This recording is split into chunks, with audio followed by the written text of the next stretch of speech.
Assalamualaikum warahmatullahi wabarakatuh. Perkenalkan, saya Eva Anggun Nurmaleta, mahasiswa S1 Program Studi Administrasi Publik, Fakultas Ilmu Sosial dan Ilmu Politik, Universitas Bengkulu dengan NPM D1D023089. Pada kesempatan kali ini, saya akan mempresentasikan proposal penelitian saya yang berjudul Transparansi Pelayanan Bantuan Sosial di Dinas Sosial Provinsi Bengkulu. Baik, sebelum masuk pada inti pembahasan, izinkan saya untuk menyampaikan outline atau alur dari presentasi. Saya akan memulai dari latar belakang, lalu rumusan masalah dan tujuan, kemudian manfaat penelitian, dilanjutkan dengan tinjauan pustaka yang mencakup konsep transparansi, pelayanan publik, dan bantuan sosial. Setelah itu saya akan memaparkan penelitian terdahulu dan kerangka pemikiran, kemudian metode penelitian dan teknik pengumpulan data dan pemilihan informan serta analisis data. Presentasi ini akan saya tutup dengan penutup dan kesimpulan. Penelitian ini berangkat dari sebuah realitas bahwa pelayanan publik adalah fungsi inti dari pemerintah. Dalam konteks negara Indonesia, hal ini secara tegas diamanatkan oleh Undang-Undang 1945, di mana pemerintah berkewajiban menyediakan layanan publik yang baik, adil, dan merata bagi seluruh warga negara. Dalam era administrasi publik modern, penyelenggaraan layanan publik harus mengikuti prinsip good governance, dan salah satu pilar utamanya adalah transparansi. Salah satu bentuk pelayanan publik yang paling krusial dan menyentuh langsung kehidupan masyarakat adalah bantuan sosial. Bantuan sosial dirancang untuk melindungi kelompok rentan, masyarakat kurang mampu, lanjut usia, penyandang disabilitas, agar mereka dapat memenuhi kebutuhan dasarnya. Namun, disinilah permasalahannya muncul. Di lapangan masih banyak ditemukan. Yang pertama, kurangnya keterbukaan informasi mengenai siapa yang berhak menerima bantuan sosial. Yang kedua, ada duplikasi data dan ketidaktepatan sasaran yang masih sering terjadi. Yang ketiga, ada minimnya informasi menimbulkan kecurigaan di masyarakat bahwa bantuan sosial tidak disalurkan secara adil. Yang keempat, pada akhirnya kepercayaan masyarakat terhadap pemerintah pun melemah. Berdasarkan latar belakang yang telah saya paparkan, maka saya merumuskan 3 rumusan masalah. Yang pertama, bagaimana tingkat transparansi pelayanan bantuan sosial di Dinas Sosial Provinsi Bengkulu? Yang kedua, apa saja kendala yang dihadapi dalam mewujudkan transparansi pelayanan bantuan sosial? Yang ketiga, bagaimana upaya yang dilakukan untuk meningkatkan transparansi pelayanan bantuan sosial? Kemudian dari ketiga rumusan masalah tersebut, penelitian ini memiliki 3 tujuan yang saling berkaitan. Yang pertama ada menganalisis tingkat transparansi dalam pelayanan bantuan sosial. Yang kedua, mengidentifikasi kendala yang ada dalam pemaparan transparansi. Yang ketiga, menganalisis upaya peningkatan transparansi yang telah dan perlu dilakukan. Penelitian ini diharapkan memberikan manfaat dari 2 sisi. Secara teoritis, penelitian ini diharapkan dapat berkontribusi bagi pengembangan ilmu administrasi publik, khususnya dalam kajian transparansi dan pelayanan publik. Hasil penelitian ini juga dapat menjadi referensi atau landasan teori bagi penelitian-penelitian selanjutnya. Secara praktis, penelitian ini memiliki 3 sasaran manfaat. Yang pertama, bagi Dinas Sosial Provinsi Bengkulu. Hasil penelitian ini dapat menjadi bahan evaluasi dan masukan untuk memperbaiki sistem pelayanan khususnya dalam hal keterbukaan informasi. Yang kedua, bagi masyarakat. Penelitian ini diharapkan memberikan informasi yang lebih jelas mengenai hak-hak mereka dan bagaimana prosedur mengakses bantuan sosial. Yang terakhir, bagi akademisi. Penelitian ini dapat menjadi referensi untuk penelitian lanjutan di bidang transparansi dan good governance di tingkat daerah. Sekarang saya akan masuk ke landasan teori penelitian ini. Konsep utama yang digunakan adalah transparansi. Secara definitif, transparansi adalah keterbukaan pemerintah dalam memberikan informasi kepada publik mengenai kebijakan dan program yang dilaksanakan sehingga masyarakat dapat memahami, mengetahui, dan memantau jalannya pemerintahan. Dari berbagai definisi tersebut, saya menggunakan 5 indikator transparansi sebagai acuan analisis. Yang pertama ada keterbukaan informasi, yang kedua ada kemudahan akses informasi, kemudian yang ketiga ada kejelasan prosedur, yang keempat keterbukaan proses, dan yang terakhir ada akurasi informasi. Kelima indikator inilah yang saya gunakan sebagai pisau analisis di lapangan.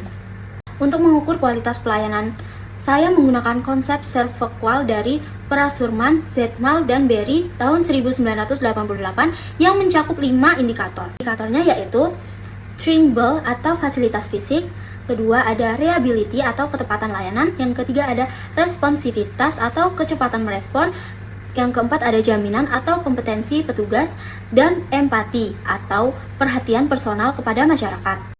Kedua, ada bantuan sosial. Menurut Soeharto tahun 2014, bantuan sosial adalah bentuk perlindungan sosial yang diberikan pemerintah kepada individu atau kelompok yang mengalami resiko sosial. Dalam penelitian ini, bantuan sosial yang dimaksud adalah program-program yang dikelola Dinas Sosial Provinsi Bengkulu seperti PKH dan BPNT. Indikator bantuan sosial yang saya gunakan mencakup ketepatan sasaran penerimaan, kejelasan kriteria, ketepatan waktu penyaluran, kemudahan proses penerimaan, dan kegunaan bantuan sosial bagi masyarakat. Ketiga konsep ini, yaitu ada transparansi, pelayanan publik, dan bantuan sosial, saling berkaitan dan membentuk kerangka analisis dalam penelitian ini. Untuk memperkuat posisi penelitian ini, saya telah mengkaji 4 penelitian terdahulu yang relevan. Dari keempat penelitian tersebut, celah penelitian ini jelas belum ada kajian yang secara khusus dan mendalam membahas transparansi bantuan sosial di Dinas Sosial Provinsi Bengkulu. Disinilah penelitian saya mengisi kekosongan tersebut. Kerangka pemikiran dalam penelitian ini dapat dibaca dari atas ke bawah. Fondasi utamanya adalah konsep good governance, tata kelola pemerintahan yang baik untuk mencapai good governance. Salah satu prinsip yang harus diterapkan adalah transparansi. Transparansi kemudian dijabarkan melalui 5 indikator yang telah saya sebutkan sebelumnya, yaitu keterbukaan informasi, kemudahan akses, kejelasan prosedur, keterbukaan proses, dan akurasi informasi. Penerapan kelima indikator transparansi ini secara optimal akan berpengaruh langsung terhadap kualitas pelayanan bantuan sosial yang diukur dari ketepatan sasaran, ketepatan waktu, kemudahan proses, dan manfaat nyata yang dirasakan oleh masyarakat. Penelitian ini menggunakan pendekatan kualitatif dengan desain studi kasus. Saya memilih pendekatan ini karena fenomena yang diteliti transparansi pelayanan bantuan sosial bersifat kompleks dan multidimensional. Untuk memahaminya secara mendalam, kontekstual, dan holistik, pendekatan kualitatif jauh lebih tepat dibanding sekedar angka statistik. Desain studi kasus dipilih mengacu pada YIN 2018 karena penelitian ini ingin menjawab pertanyaan bagaimana dan mengapa sesuai dengan karakteristik studi kasus yang eksplanatoris dan deskriptif. Lokus penelitian adalah Dinas Sosial Provinsi Bengkulu yang dipilih karena pertama, relevansinya langsung dengan fenomena yang diteliti. Kedua, instansi ini mengelola DTKS dan bagaimana program bantuan sosial di tingkat provinsi. Ketiga, aksesibilitas bagi peneliti. Dan keempat, urgensi praktis mengingat masih ada tantangan transparansi di wilayah Bengkulu.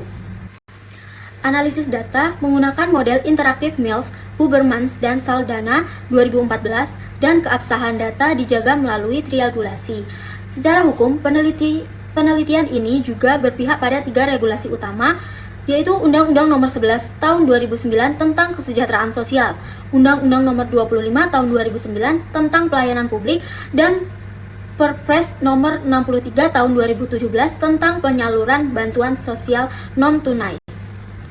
Untuk mengumpulkan data, saya menggunakan 3 teknik utama yang saling melengkapi. Pertama, wawancara mendalam, dilakukan secara semi-terstruktur menggunakan pedoman wawancara. Saya menggunakan audio recorder dan catatan lapangan untuk mendokumentasikan setiap sesi wawancara. Teknik ini menghasilkan data primer yang berupa narasi dan pandangan langsung dari informan. Yang kedua, observasi dilakukan secara partisipatif pasif, artinya saya hadir langsung di lokasi namun tidak terlibat aktif dalam kegiatan pelayanan. Fokusnya observasi pada proses pelayanan, interaksi petugas ke masyarakat, ketersediaan informasi, dan kondisi fisik sarana pelayanan. Ketiga, dokumentasi, mengumpulkan dokumen-dokumen resmi seperti SOP pelayanan, laporan program bansos, data penerimaan, peraturan terkait, dan materi sosialisasi. Ini menghasilkan data sekunder yang berfungsi memperkuat hasil wawancara dan observasi. Untuk pemilihan informan, saya menggunakan kombinasi 2 teknik. Purpose sampling untuk memilih informasi yang memiliki pengetahuan dan pengalaman langsung, yaitu kepala dinas atau sekretaris, kepala bidang pelayanan, dan petugas loket. Dan yang kedua yaitu teknik snowball sampling untuk menjangkau masyarakat penerima bansos yang terdiri dari 3 kategori: masyarakat aktif, pasif, dan terkendala. Saya juga menyertakan ketua RT atau RW karena mereka memiliki pengetahuan langsung tentang kondisi sosial warga di tingkat akar rumput. Analisis data dalam penelitian ini menggunakan model analisis interaktif Mills, Hubermans, dan Saldana tahun 2014 yang terdiri dari 3 komponen yang berlangsung secara berkesinambungan. Komponen A yaitu reduksi data. Setelah data terkumpul, saya melakukan seleksi dan penyederhanaan. Proses ini mencakup transkripsi hasil wawancara, pengkodean atau coding, berdasarkan 5 indikator transparansi dan pengelompokan data ke dalam tema-tema yang relevan. Komponen B, penyajian data. Data yang telah direduksi kemudian disajikan dalam bentuk narasi deskriptif yang sistematif, data dari 3 sumber wawancara, observasi, dan dokumentasi, dipadukan untuk memberikan gambaran yang komprehensif. Komponen C, penarikan kesimpulan. Kesimpulan ditarik secara bertahap dan terus-menerus sepanjang proses penelitian. Kemudian diverifikasi kembali melalui data tambahan dan konfirmasi informan. Untuk menjamin keabsahan data, saya menggunakan 3 triangulasi. Yang pertama, triangulasi sumber, mengecek informasi dari pejabat dinas sosial dengan petugas lapangan dan masyarakat penerima. Yang kedua, triangulasi teknik, mengecek informasi dari wawancara dengan observasi langsung dan dokumentasi resmi. Yang ketiga, triangulasi waktu, melakukan wawancara dan observasi lebih dari 1 kali dan di waktu yang berbeda-beda untuk memastikan konsistensi data. Sebagai penutup, izinkan saya merangkum 3 poin inti dari proposal penelitian ini. Pertama, ada transparansi. Penelitian ini akan menganalisis secara mendalam sejauh mana keterbukaan informasi, kemudahan akses, kejelasan prosedur, dan akurasi informasi diterapkan dalam pelayanan bansos di Dinas Sosial Provinsi Bengkulu. Kedua, kendala. Penelitian ini juga bertujuan mengidentifikasi berbagai hambatan nyata seperti keterbebasan akses informasi, duplikasi, dan penerimaan, dan rendahnya sosialisasi kepada masyarakat. Yang ketiga, solusi.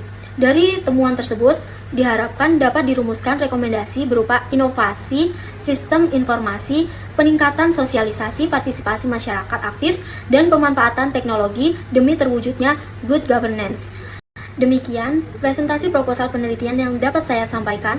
Saya menyadari masih banyak kekurangan dan keterbatasan. Jika ada kekurangan, saya mohon maaf. Saya akhiri. Wabillahi taufik wal hidayah. Wassalamualaikum warahmatullahi wabarakatuh. Terima kasih.